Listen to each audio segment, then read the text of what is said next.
Hey guys, Steph here. In this quick vlog, I'm going to tell you a quick story about how I got my very first web development gig when I wrote my first web app. Now, web app back in those days, 1996, we used to call them database-driven websites. So how did I do it?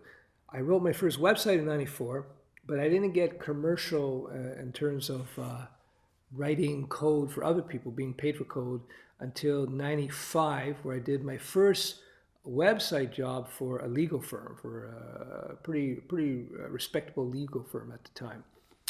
And anyways, but I really got into the whole web development thing in 1996. And at this point, I knew HTML, I knew some JavaScript, just the basics. I knew what a function was, and variables, and arrays, very basic stuff. You have to understand JavaScript in 1996 was really limited compared to what we have today. Not so much limited in the language, although the language has improved since that time, but it was very limited in terms of what you could do with it because web browsers were only supporting JavaScript, whereas now, as you may know, you can use JavaScript both on the web browsers, you can use it on the server-side programming with projects like Node.js, and they even use JavaScript now in mobile application design, part of the HTML5 stack of mobile app development.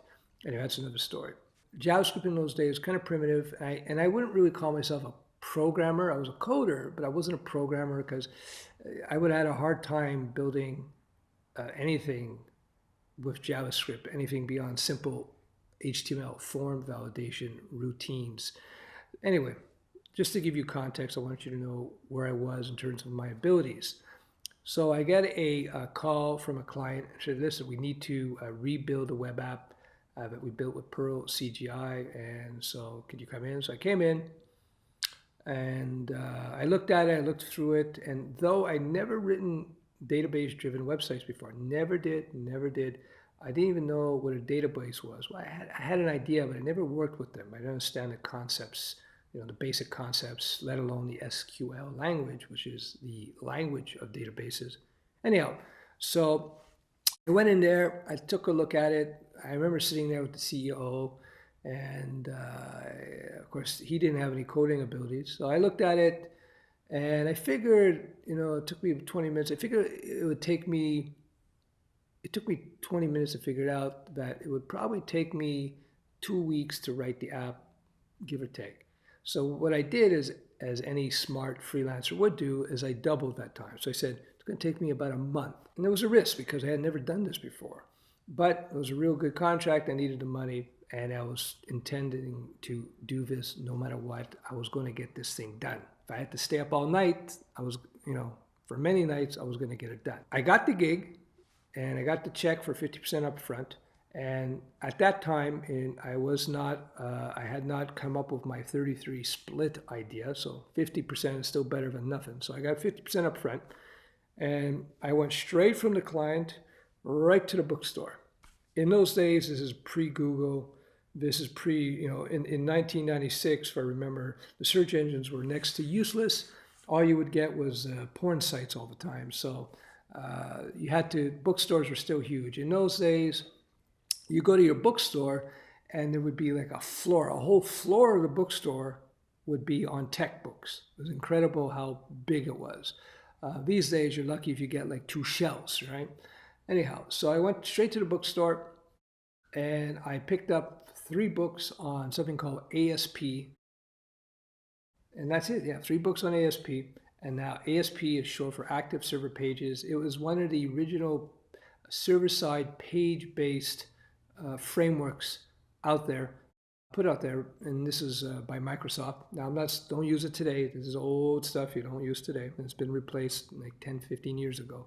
Well, 10 years ago, 15 yeyears ago. And wow, time flies. Anyway, so I picked up the books, went home, and I sat there for like 10 days, 2 weeks, and I just every day, hours and hours a day, went through as much as I could, learning how to create a web app, how to create a database-driven website. So I had to learn server-side coding. which in ASP Classic, you do with JavaScript or VB script, but everybody did it with VB script, which was Microsoft scripting language. And I had to learn databases, I had to learn SQL, I had to learn how to structure databases.